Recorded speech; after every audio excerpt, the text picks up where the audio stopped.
Ahora, quiero compartir la palabra de Dios con usted y quiero recordarle que la Biblia nos fue dada para dos propósitos principales. En primer lugar, la Biblia nos fue dada para que usted y yo supiéramos quién es Dios. Es a través de la Biblia que usted y yo conocemos la santidad de Dios, que conocemos el carácter de Dios. Es a través de la Biblia que usted y yo conocemos cuál es, por ejemplo, la ira, la justicia de Dios y la gracia de Dios. El Señor Jesús dijo que las Escrituras daban testimonio de Él.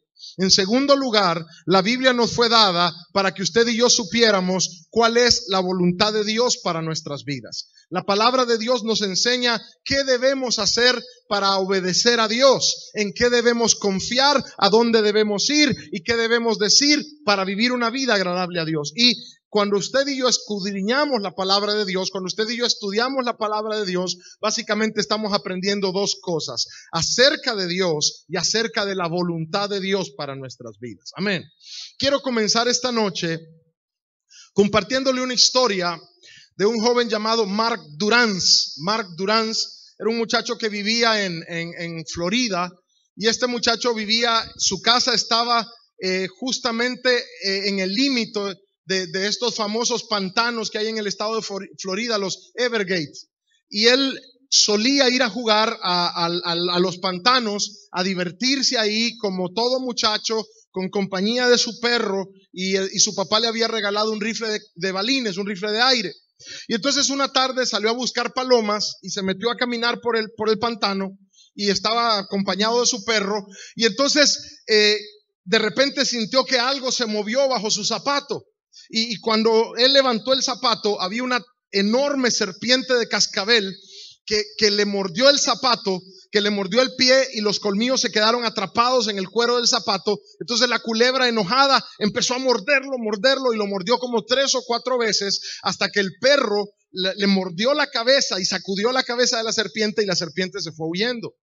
Entonces este muchacho había crecido en el campo y sabía que si él se apresuraba a correr a su casa, estaba sentenciándose de muerte, porque entre más rápido él corriera a su casa, el veneno iba a correr más rápido en su sistema y lo iba a intoxicar. Ahora, nadie sabe cómo tocaron a la puerta de la casa de los papás, y cuando su mamá abrió la puerta, el muchacho estaba tirado en el corredor, con su pie inflamado, con un olor particular que los animales y las personas despiden cuando han sido picadas por una serpiente de cascabel, que es como un olor a almizcle, y estaba tirado, ardiendo en fiebre. Su mamá llamó a su papá, lo tomaron en brazos, lo llevaron al hospital, manejaron 70 kilómetros hasta un hospital, lo llevaron al doctor y lucharon por salvarle la vida. Y estaban preocupados porque no era una mordida de la serpiente de cascabel, sino que eran 3 o 4 donde la serpiente se atrapó en el cuero y con ira mordió el pie. Y estaban haciendo todo lo posible hasta que al día siguiente, milagrosamente, el muchacho se recuperó. Y su pie se empezó a desinflamar y sus órganos empezaron a transformarse, a funcionar normalmente. Y entonces la pregunta era: ¿a dónde lo habían picado y cómo había resistido para llegar hasta la casa? Entonces sus papás empezaron a preguntarle: hijo, ¿y qué fue lo que pasó? Y él les contó, y lo llevaron hasta el lugar donde la serpiente lo había picado. Era más o menos unos 2,000 o 3,000 metros de su casa, y era imposible que un muchacho de su edad, con tanto veneno en el organismo, hubiera podido sobrevivir caminando hasta su casa. Y le dijeron: ¿Cómo pudiste llegar? Y él dijo: la serpiente me mordió y yo sabía que iba a morir. Y en eso un hombre descendió del cielo, estaba vestido de blanco, me tomó entre los brazos y me dijo: yo soy Dios, todo va a estar bien. Y me llevó caminando hasta la puerta de mi casa, y él tocó la puerta. Los papás de este muchacho eran ateos, y ellos nunca le habían enseñado a él que existiera un Dios que pudiera hablar o caminar o hacer algo.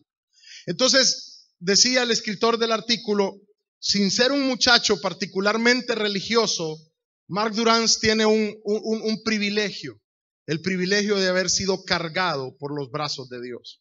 Al leer este artículo, que está en selecciones, al leer este artículo preguntó: ¿fue eso un milagro? ¿Fue eso un milagro? ¿Realmente pasó un milagro? Y otra persona le contestó, ¿y por qué no? ¿Por qué no pudo ser un milagro? Ahora, la Biblia presenta a Dios como un Dios que hace milagros. La palabra de Dios está llena de sobrenaturalidad. La Biblia presenta a Dios como un Dios de milagros. Y Dios hace milagros. Venga conmigo a la palabra de Dios. Deuteronomio capítulo 6 en el verso 22. Jehová hizo señales y ¿qué, hermano? Y milagros grandes y terribles en Egipto, sobre Faraón y sobre toda su casa, delante de nuestros ojos. ¿Qué hizo Dios, hermano? Grandes señales y grandes ¿qué? Milagros. Ahora, venga conmigo al Nuevo Testamento. Mateo capítulo 13.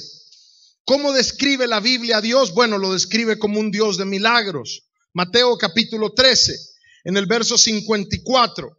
Los milagros eran como el sello característico del ministerio del Señor Jesús. Cuando Jesús llegaba, todo el mundo sabía que iban a haber milagros, algo iba a ocurrir.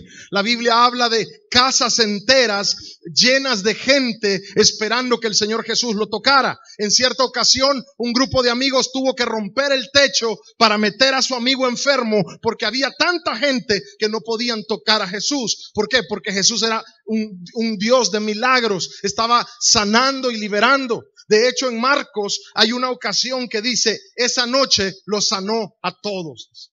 Esa noche los sanó a todos. No hubo nadie que no recibiera su sanidad. Ahora, mire qué decía la gente acerca de Jesús. Mateo 13:54. Dice, y venido a su tierra, les enseñaba en la sinagoga de ellos, de tal manera que se maravillaban y decían, ¿qué decía la gente? ¿De dónde tiene esta sabiduría y qué, hermano? Y estos milagros. Ahora, Dios es un Dios de milagros. Yo quiero que usted se grabe eso. Dios es un Dios de milagros. Dios es un Dios de milagros. Pero para entender un poco mejor esto, aprendamos primero qué es un milagro. ¿Qué es un milagro? El diccionario de la lengua española define milagro como un suceso extraordinario y maravilloso que no puede explicarse por las normas de la naturaleza y que solo puede ser atribuido al poder de Dios. En la Biblia, la expresión milagro siempre está relacionada con la palabra señal. Es decir, que el milagro es una muestra del poder sobrenatural de Dios. Fíjese qué interesante que en la Biblia la palabra milagro, al menos las dos palabras hebreas que se usan en el Antiguo Testamento, significan ambas señal. O sea que el milagro no es algo nuevo, el milagro es una señal de lo que Dios puede hacer. Y cuando Dios estableció el orden de la naturaleza, Dios creó todas las cosas. Dios hizo el sol, la luna, Dios hizo el agua, la tierra, las estrellas, Dios creó la fuerza de gravedad, Dios lo hizo todo. Y dice la Biblia que le dio leyes a la tierra para que ésta subsistiera. Entonces, cuando esas leyes de la naturaleza, viene Dios con su poder y las rompe y hace algo sobrenatural, más allá de lo natural, entonces ahí ocurre un milagro, porque las leyes normales de la naturaleza han sido superadas por un poder superior que es el poder de Dios. Por ejemplo, en la Biblia hay el caso de una mujer de 90 años a quien Dios le dice que va a ser mamá. ¿Y sabe qué hizo esta mujer? Se empezó a reír y dijo, a los 90 años voy a tener yo placer con mi esposo. A los 90 años voy a poder yo concebir un hijo. Y se rió. Y como se rió, Dios le habló y le dijo, ¿sabes cómo se va a llamar tu hijo? Risa se va a llamar tu hijo, porque te reíste. ¿Y sabe qué hizo Dios para que esta mujer pudiera dar a luz? Hermano, la rejuveneció a tal punto que un rey llamado Abimelech se enamoró de ella y se la quería quitar a la fuerza a su esposo. También hay un caso acerca del rey Ezequías. La Biblia dice que Ezequías estaba enfermo y Ezequías se volvió a Dios y clamó a Dios, y Dios dijo, pónganle masa de higos en la herida, y le pusieron la masa de higos, y le dijo Dios, te voy a dar una señal de que voy a sanarte. El reloj, usted sabe, el sol siempre sigue su curso, y Dios hizo que el sol retrocediera 15 grados. que 15 minutos retrocediera el reloj para mostrar su poder. Eso es un milagro. Es cuando Dios estableció leyes y Dios con su poder rompe, supera esas leyes, hace algo más grande que esas leyes. Eso es un milagro. Eso es algo que no podemos explicar. Fíjese que el milagro, hermano, es un evento que supera las fuerzas de la naturaleza. Veamos algunos ejemplos de milagros importantes. Éxodo capítulo 7, verso 9. Si Faraón os respondiere diciendo, mostrad milagro, dirás a Aarón, toma tu vara y échala delante de Faraón. ¿Y qué va a hacer, hermano? Se haga culebra. Ahora, ¿puede la materia cambiarse, hermano? No. La madera es madera. El plástico es plástico y el metal es metal. La ley de la conservación de la materia dice, la materia no se crea ni se destruye, se transforma, pero cambia su estado, no su naturaleza. La madera es madera, no va a ser piel. Y aquí vemos un milagro donde Dios usa una tabla de madera para convertirla en una serpiente. ¿Cómo se llama eso? Un milagro. ¿Es natural eso? No, no es natural. Es sobrenatural. Va más allá de mis fuerzas. Ahora, un texto más. Segundo de Reyes, capítulo 6, en los versos 5 al 7. Y aconteció que mientras uno derribaba un árbol, se le cayó el hacha en el agua y gritó diciendo, Señor mío, era prestada. El varón de Dios preguntó, ¿dónde cayó? Y él le mostró el lugar. Entonces cortó él un palo y lo echó ahí e hizo flotar el hierro. Y dijo, tómalo, y extendió la mano y lo tomó. Ahora fíjese bien, hay una compañía de profetas, hay un grupo de hombres que profetizan y viven juntos al lado del profeta Eliseo. Y un día le dicen, profeta, ha crecido mucho los números de los profetas, ya no cabemos donde estamos, subamos al Jordán, cortemos árboles y construyamos una casa más grande. Y el profeta dice, vamos. Y va con ellos. Y en lo que están cortando el árbol para construir la casa, uno de ellos golpea muy fuerte el hacha, el hierro se va y cae en el río. Ahora yo pregunto algo, ¿flota el metal, hermano?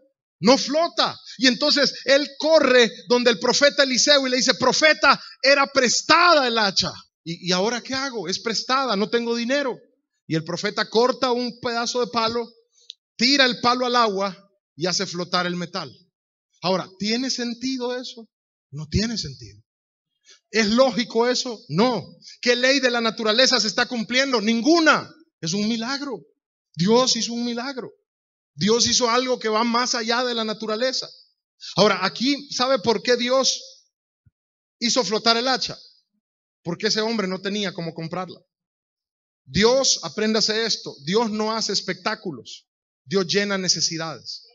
Entonces, si ese hombre hubiera tenido otra hacha, no lo hubiera hecho flotar. Entonces, muchas veces nosotros nos cargamos porque esperamos algunos milagros que no suceden porque Dios quiere que lo hagamos nosotros, no Él. Entonces, algunos milagros no han pasado porque lo que Dios está esperando es que usted se levante y lo haga. Pero eso no define que Dios sea un Dios que no hace milagros. Dios sigue haciendo milagros. Amén. Ahora, fíjese qué importante eso. Cuando la fuerza y la capacidad de los hombres termina, cuando ya no hay salida posible, Dios responde haciendo un milagro, algo imposible a nuestros ojos. ¿Cuándo es que Dios hace milagros? Déjeme darle tres principios de cuándo Dios hace milagros. Número uno, ¿cuándo Dios hace milagros? ¿Sí me voy explicando bien? Número uno, Dios hace un milagro cuando Él está llamando a alguien para que se arrepienta. Dios hace milagros cuando Él está llamando a alguien para que esa persona se arrepienta. Mire, los cristianos no vemos más milagros por haraganes. Porque si oráramos más por la gente que no conoce al Señor, la gente que no conoce al Señor se sanaría más que los mismos cristianos. Pero a veces como nos encerramos aquí en la iglesia y no oramos por nadie, no vemos ningún milagro. Pero yo le prometo, yo le garantizo, si usted viene a Operación Madrugada y va a orar en el hospital, si usted a sus compañeros de trabajo les testifica, si usted a la gente que va a su escuela, a su colegio, usted le testifica de Cristo y ora por ellos, usted va a ver milagros, porque Dios tiene una gracia especial por aquellos que no lo conocen. Entonces, por amor a aquel que no lo conoce, Dios puede obrar un milagro para llamar a alguien a que se arrepienta. Venga conmigo a la Biblia, Lucas capítulo 10, Lucas 10:13. Ay de ti, Corazín, ay de ti, Betsaida, que si en Tiro y en Sidón se hubieran hecho los milagros que se han hecho en vosotras, tiempo ha que sentadas en cilicio y ceniza se habrían arrepentido. Por tanto, el juicio será más tolerable. Por tanto, en el juicio será más tolerable el castigo para Tiro y Sidón que para vosotras. Ahora, Dios de manera inexplicable puede bendecir a alguien que anda lejos de Él con un milagro. Dios puede hacer un milagro a favor de alguien que está viviendo lejos de Él. Sí, ¿para qué? Para que esa persona reconozca la bondad de Dios y se vuelva a Dios. Pero no significa que con ese milagro Dios está aprobando a la persona que está viviendo mal. O sea, alguien pudiera decir, suponga que alguien está engañando a la esposa y tiene negocios. Y entonces está engañando a la esposa y hace una inversión grande y dice, Dios mío, de esto yo no salgo. Y él está engañando a su esposa y dice, Dios mío, ayúdame. Mira, yo te pido, yo sé que yo ando mal, pero ayúdame, hazme un milagro. Y pasa el milagro y él vende todo lo que tiene que vender y paga la deuda y queda próspero. Y dice, hombre, pues si con una que estoy engañando me hizo este milagro Dios, ya si le engaño con dos me va a dar más. Eso sería una tontería realmente, porque ese milagro no ocurrió como aprobación de su pecado, ocurrió como una muestra de la gracia de Dios para decirle, soy Dios, te amo a pesar de lo que estás haciendo y te estoy buscando, soy Dios, amén. Pero sepa esto, y aquí quiero hablarle muy seriamente.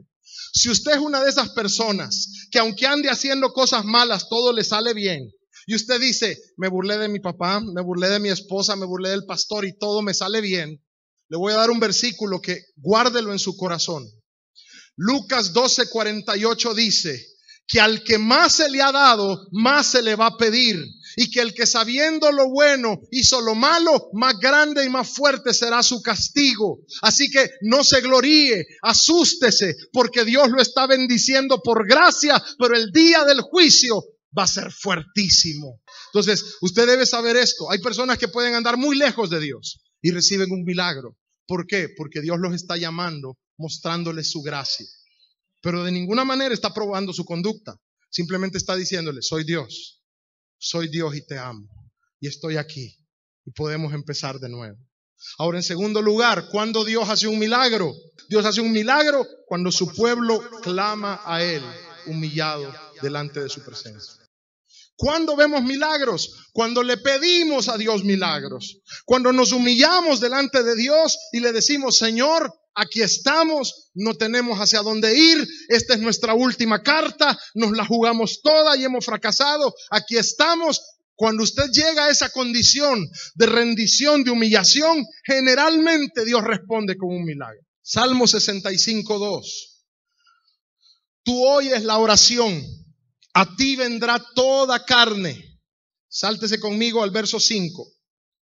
Con tremendas cosas nos responderás, tú en justicia, oh Dios de nuestra salvación, esperanza de todos los términos de la tierra y de los más remotos confines del mar.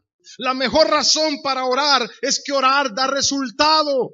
Cuando el pueblo de Dios se humilla delante de Dios, quebranta su corazón, Dios prometió escuchar su clamor.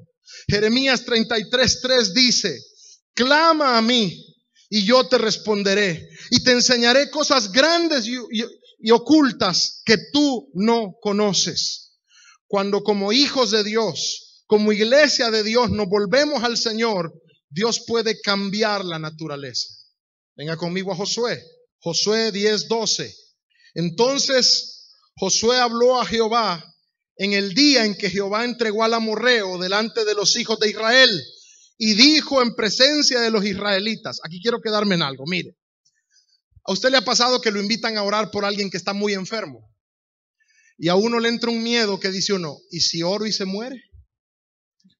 Entonces dice, orá por él. Aquí del larguito voy a orar para que no nos demos color de que la gente nos está viendo. Es como que esté lloviendo y usted empieza a decirle, Señor, detén la lluvia. Usted se está jugando su reputación porque está orando por algo evidente. Ahora fíjese bien, dice la Biblia que Josué le habló a Dios en presencia de todo el pueblo. Y mire lo que pasó. Y dijo en presencia de los israelitas, ¿está conmigo? Sol, detente en Gabaón, y tu luna en el valle de Ajalón. Y el sol se detuvo y la luna se paró hasta que la gente se hubo vengado de sus enemigos. ¿No está escrito esto en el libro de Jacer? Y el sol se paró en medio del cielo y no se apuró a ponerse casi un día entero. Y no hubo día como aquel, ni antes ni después de él, habiendo atendido. ¿Qué hizo Dios, hermano? Habiendo atendido Jehová a la voz de un hombre, porque Jehová peleaba por Israel. Ahora, ¿por qué detuvo el sol Dios? ¿Por qué detuvo el sol Dios? Usted leyó ese versículo. ¿Por qué detuvo el sol Dios? Porque hubo un hombre que se lo pidió. Un hombre se lo pidió. Y un hombre le dijo, no vamos a ganar esta batalla si se hace de noche, Señor. No vamos a ganar esta batalla si se hace de noche. Señor, haz un milagro. Haz un milagro. Y el sol se detuvo. Mira, hay gente que es temerosa. Y si oro y no pasa nada, no pasa nada. Siga orando. Yo le preguntaba al hermano Elías Flores, hermano Elías, y si yo oro y la persona no se sana, seguí orando. Y si no pasa nada, seguí orando. Dos cosas van a pasar, me dice. O Dios te dice que dejes de orar, o la persona se sana, pero tu deber es orar. Tu deber es orar. Yo le voy a decir algo, ore por los enfermos. Es que parece que se va a morir. Si Dios se lo quiere llevar, que se lo lleve, pero no va a ser porque nosotros nos rendimos. Nosotros vamos a quedarnos ahí parados y hasta que Dios diga basta, vamos a seguir creyendo y vamos a seguir clamando. Hermano, Dios hace milagros cuando su pueblo se vuelve a Él en adoración. Le dice, Señor, haz un milagro. Les hablaba a los muchachos yo de la pasión al orar. Mire, si hay algo que a Dios no le agrada, son esas oraciones tibias, disimuladas y medio hipócritas. Señor, no, mira, no. Si va a orar, ore bien y derrame su corazón delante de Dios. Les contaba a los muchachos yo cuando trabajábamos de una mujer que fue liberadora de esclavos en Norteamérica y era una mujer de fe. Y un día necesitaban mucho dinero para hacer algo y su hijo estaba enfermo. Y ella estaba orando delante de Dios y le dijo, Señor, yo necesito que tú me proveas ese dinero y necesito que sanes a mi hijo. Y en un arrebato de pasión le dijo, tú sabes que si yo estuviera en tu lugar yo lo sanaría, le dijo. Así que por favor sánalo en el nombre de Jesús. Ahora eso no está mal, solo implica algo, derrame su corazón delante de Dios. Derrame su corazón y crea por un milagro. Pastor, y si no pasa nada, siga creyendo. Pastor, y si todo va para peor, siga orando y siga derramando su corazón, que a su tiempo Dios va a dar una respuesta. Quiero que sepa esto. Hay oraciones no respondidas, es un hecho, pero no hay oraciones no escuchadas. Dios escucha su oración. Y cada vez que usted ora, Dios escucha su oración.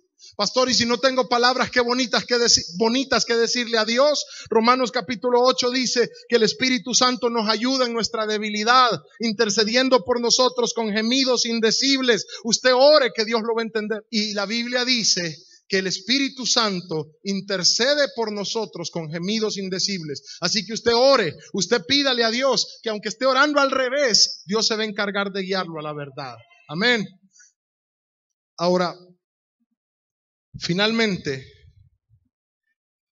Dios hace milagros de manera inesperada por causa de su bondad y de su gracia. Le decía, número uno, Dios hace milagros para llamar a alguien que está en pecado, que está viviendo lejos de Dios, para mostrarle que Él es Dios.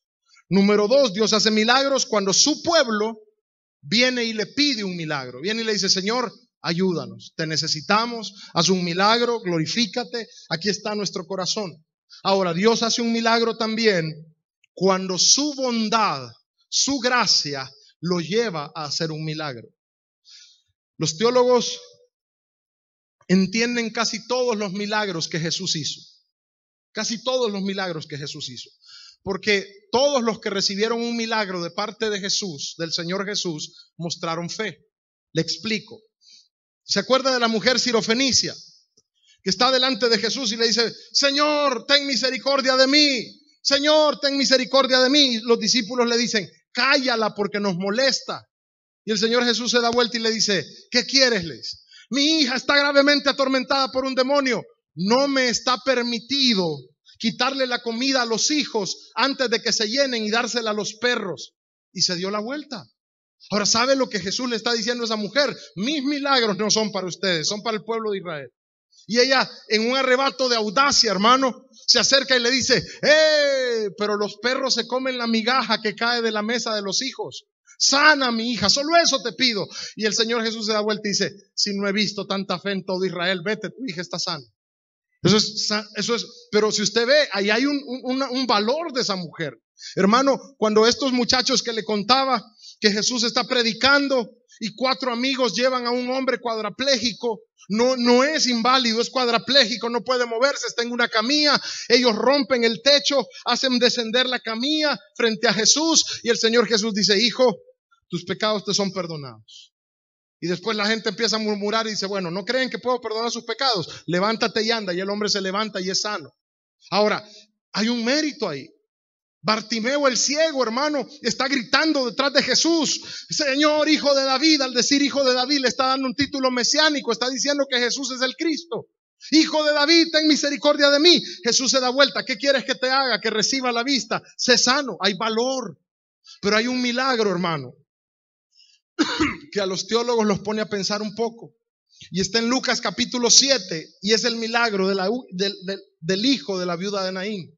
La cuestión es así: el Señor Jesús va entrando a esta aldea que se llama Naín y al mismo tiempo va saliendo el entierro de un muchacho que es hijo único y que su madre es viuda.